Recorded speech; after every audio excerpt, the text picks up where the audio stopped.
Η πολιτική πορεία και εξέλιξη του Γλάφκου Κληρίδη είναι συνυφασμένη με τη νεότερη ιστορία της Κύπρου. Είναι ένας από τους πολιτικούς άνδρες που άφησαν τη σφραγίδα τους στην εξέλιξη του κυπριακού ζητήματος για περισσότερες από 4 δεκαετίες.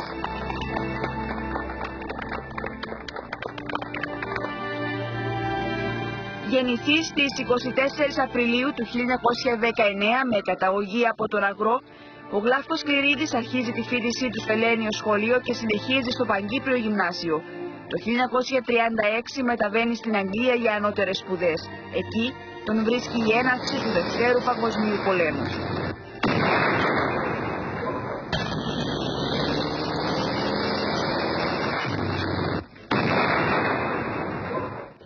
Και τότε έγραψα μια επιστολή στο Μακαρίου, τον πατέρα μου, και του είπα ότι αποφάσισα να εγκαταλείψω τα στρατεία, θα πάω να πολεμήσω κατά του φασισμού. Ο νεαρός Κληρίδης κατατάσσεται στη Βρετανική Βασιλική Αεροπορία και συμμετέχει σε αποστολές στη Γερμανία. Το 1942 όμως το αεροπλάνο του καταρρίπτεται και συλλαμβάνεται εχμάλωτος. Στα χέρια των Γερμανών παραμένει έως το 1945, ενώ στην Κύπρο θεωρείται αγνοούμενος και συγγενείς του τον έκλαψαν ως νεκρό. Μετά το τέλος του πολέμου επιστρέφει στην Αγγλία και συνεχίζει τις σπουδές του στη νομική. Στην Αγγλία γνωρίζει και ερωτεύεται τη γυναίκα που στάθηκε στο πλευρό του, πιστή σύντροφος, την Ινδικής καταγωγής Λίλα, η οποία του χάρισε τη μοναχοκόρη του Σκέτη.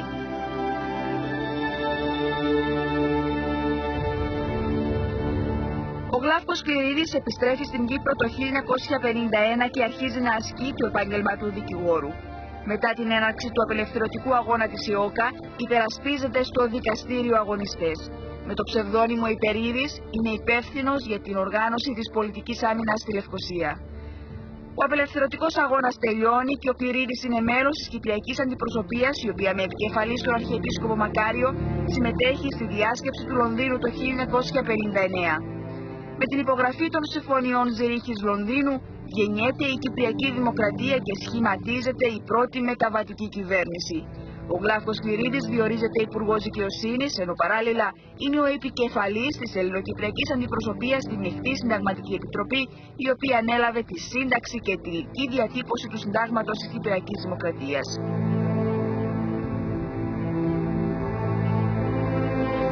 Στη δύσκολη μεταβατική περίοδο προς την εγκαθίδρυση της Κυπριακής Δημοκρατίας, ο Γλάφκος Κληρίδης υποστηρίζει την υποψηφιότητα του Αρχιεπισκόπου Μακαρίου στις πρώτες προεδρικές εκλογές τον Δεκέμβριο του 1959. Ενέργεια που έκαμε αίσθηση, καθώς ανθυποψήφιος του Μακαρίου ήταν ο δικηγόρος και πολιτευτής Ιωάννης Κληρίδης, ο πατέρας του Γλάφκου Κληρίδη, υποστηριζόμενος από το ΑΚΕΛ και μερίδα αγωνιστών πιστών στον αρχηγό της ΕΟΚΑ Γιώργιο Γρήβα. Στους επικριτές του, ο Γλάφκος Κληρίδης απαντά με το αρχαίο ρητό «Μητρώστε και πατρός και των άλλων προγόνων, απάντων, τιμιότερον εστίν η πατρίς». Και είχα τότε εισηγηθεί στον πατέρα μου ότι μην εκτεθείς μαζί τους, θα χάσετε τις εκλογές και θα δημιουργήσετε όμως ένα τεράστιο θέμα, διότι θα δώσετε την μάχη πάνω στις συμφωνίες Ζηρίχης. Το έγραψε ο Αρχιεπίσκοπος, διότι το μόνο που θα τον απακηγορούσαν ήταν για αυτές τις συμφωνίες. Και θα δημιουργήσετε ένα τεράστιο θέμα, το οποίο αρχίσαμε να το υλοποιούμε. Στις πρώτες βουλευτικές εκλογές τον Ιούλιο του 1960 παραιτείται από υπουργός δικαιοσύνης και κατέρχεται ως υποψήφιος βουλευτής επικεφαλής του δεξιού συνασπισμού του Πατριωτικού Μετώπου. Εξελέγει βουλευτής Λευκοσίας και αναδείχθηκε πρώτος πρόεδρος της Βουλής των Αντιπροσώπων, αξίωμα που διατήρησε έως το 1976. Από τον Δεκέμβριο του 1963 με την τουρκοκυπριακή ανταρσία, το Κυπριακό εισέρχεται σε νέα φάση, ενώ ο Κληρίδης αναδεικνύεται σε στενό συνεργάτη του Μακαρίου. Το 1968 ορίζεται εκπρόσωπος της ελληνοκυπριακής πλευράς στις συνομιλίες με τους Τουρκοκυπρίους και διεξάγει και τις διαπραγματεύσεις στα πρώτα τραγικά χρόνια μετά την τουρκική εισβολή και την προσφυγιά. Δεν θέλουμε να παρασυρθούμε στην τακτική της συζητήσεως επιμέρους θεμάτων, εάν δεν έχουμε την ολοκληρωμένη εικόνα των τουρκοκυπριακών απόψεων ως προς τη λύση του κυπριακού προβλήματος. Τη θέση του διαπραγματευτή της ελληνοκυπριακής πλευράς τη διατηρεί έως το 1976, οπότε παραιτείται όταν ο τουρκοκύπριος συνομιλητής του, Ραουφ Ντεχτάχ, δημοσιοποίησε ότι ύστερα από μυστική συμφωνία ο Κληρίδης του έδωσε πρώτα τις προτάσεις της ελληνοκυπριακής πλευράς για το Κυπριακό, αποδεχόμενος η τουρκοκυπριακή να δώσει τις δικές της 10 ημέρες μετά, ενώ η απόφαση του Εθνικού Συμβουλίου ήταν ρητή. Οι Ελληνοκύπροι δεν θα δώσουν πρώτοι. Ο Κληρίδης δήλωσε το 2003 ότι η επίδοση των προτάσεων δεν έγινε εν αγνία του Μακαρίου, αλλά ανέλαβε ο ίδιος την ευθύνη της απόφασης να δώσει τις προτάσεις. Δεν υπολογίσατε εσείς, κύριε Πρόεδρε, το πολιτικό κόστος για αυτήν την κίνηση? Αλλά το κόστος της Κύπρου θα ήταν μεγαλύτερο. Διότι αν έρχεται ο Βάλχαν και λέει ότι έγινε συμφωνία και την ματρέψαμε εμείς, θα πλέρωνε η Κύπρος το κόστος. Προτίμησα του πληρώσει ο Γλάφκος Κληρίδης παρά η Κύπρος. Καλοκαίρι του 1974.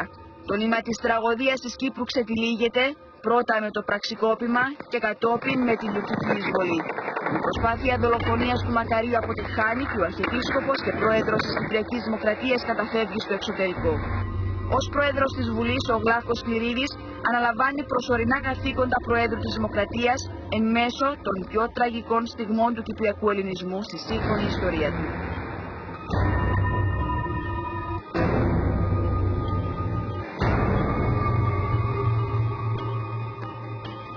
Να καλυτερεύσουν οι όροι διαβιώσεως σας όσον το δυνατόν μέχρι ότου βρεθεί τελική διευθέτηση του προβλήματος.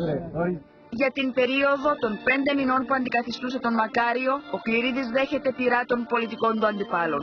Τον κατηγόρησαν ότι προέβαλε τον εαυτό του ως πρόεδρο και όχι ως προεδρεύοντα και ότι εξήγηλε ότι θα διενεργούσε προεδρικές εκλογές, ενώ ο νόμιμος πρόεδρος της Κυπριακής Δημοκρατίας εξακολουθούσε να είναι ο Μακάριος. Ο Γλάφκος Κληρίδης είχε ιδρύσει το 1969 το Ενιαίο Κόμμα με τον Τάσο Παπαδόπουλο και τον Πολύκαρπο Ιωκάτζη. Όμως, ξεχωριστό σταθμό στην πολιτική του σταδιοδρομία ως κομματικού ηγέτη είναι η ίδρυση του Δημοκρατικού Συναγερμού το 1976. Αν και στις βουλευτικές της ίδιας χρονιάς ο Οδυσσή δεν καταφέρνει να εισέλθει στη Βουλή λόγω του πλειοψηφικού εκλογικού συστήματος, αυτό επιτυχάνεται από το 1981 και εντεύθεν, με την καθιέρωση της αναλογικής και ο Γλάφκος Κληρίδης συνεχίζει την ενασχόλησή του με την πολιτική ζωή ως ο ηγέτης ενός εκ των δύο μεγαλύτερων κομμάτων του τόπου. Επιστέγασμα της πολιτικής του ανέλυξης αποτελεί η εκλογή του στην Προεδρία της Δημοκρατίας το 1993. Θέλω να ευχαριστήσω τον κυπριακό λαό που με την ψήφο του με ανέδειξε στο ανώτατο αξίωμα του Προέδρου της Δημοκρατίας.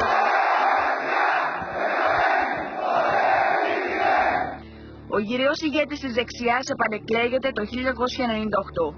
Μεγάλο σταθμό της Προεδρίας του αποτελεί η επισφράγιση της ένταξης της Κυπριακής Δημοκρατίας στην Ευρωπαϊκή Ένωση ως πλήρες και ισότιμο μέλος.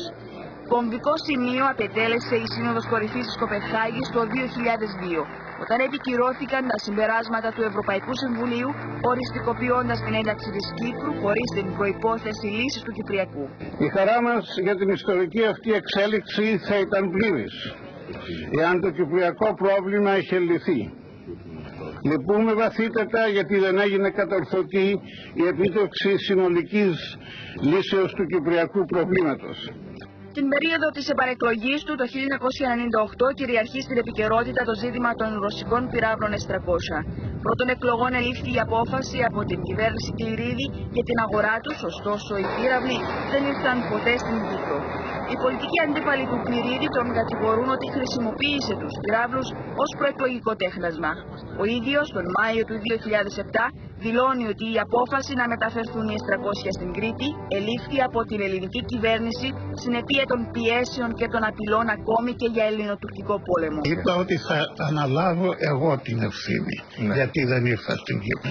Αν ερχόταν τώρα η Ελλάδα να πει ότι μας επίεσε, να πω εγώ ότι το έκανα κατόπιν πιέσεων της ελληνικής κυβέρνησης,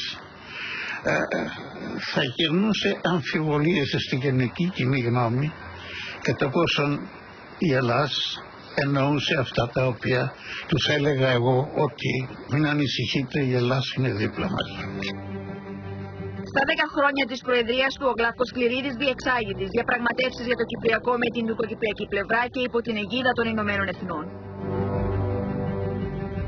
Επί διακυβέρνηση Σκληρίδη υποβάλλεται τον Νοέμβριο του 2002 το σχέδιο Ανάν για τη λύση του Κυπριακού. Στην Ευρωπαϊκή Σύνοδο της Κοπεχάγης τον Δεκέμβριο του 2002 και τη Λιστάτη πριν από την επικύρωση της απόφασης για την ένταξη της Κύπρου στην Ευρωπαϊκή Ένωση, το Κυπριακό βρέθηκε πολύ κοντά στη λύση του. Με βάση το σχέδιο Ανάν διεξάγονται συνομιλίες στο περιθώριο της Συνόδου Ευρωπαϊκού Συμβουλίου.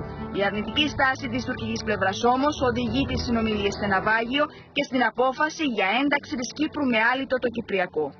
Με βάση τις προοπτικές λύσεις και τη διαπραγμάτευση, ο Γλαύκος Σκληρίδης, στην ηλικία πια των 84 ετών, ανακοινώνει την απόφασή του να επαναδιεκδικήσει την Προεδρία της Δημοκρατίας με δέσμευση να παραμείνει μόνον για 16 μήνες.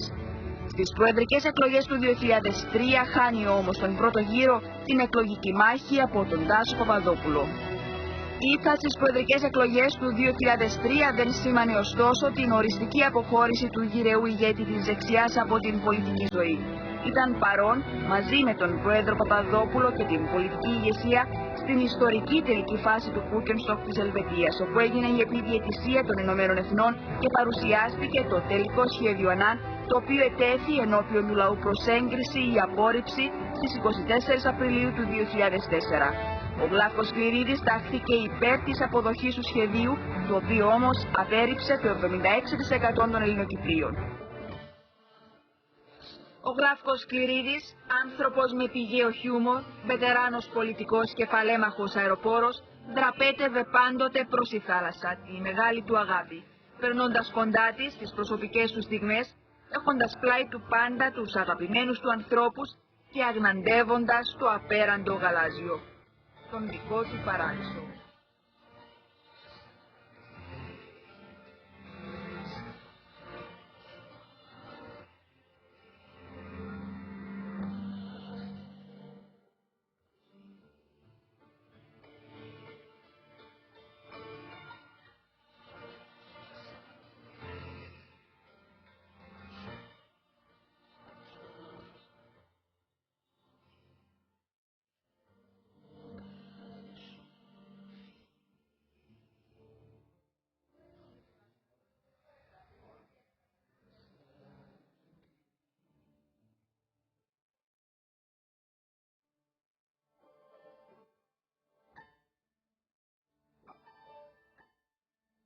Ήταν καλός καπετάνιος. Σήμερα έφυγε για το μεγάλο του ταξίδι. Θα δούμε κάποια άλλα θέματα, κυρίες και κύριοι, της σημερινής επικαιρότητας. Ανήμερα της ανακήρυξης του ψευδοκράτους. Σήμερα είναι. 30 χρόνια μετά είμαστε. Ο τουρκικός στρατός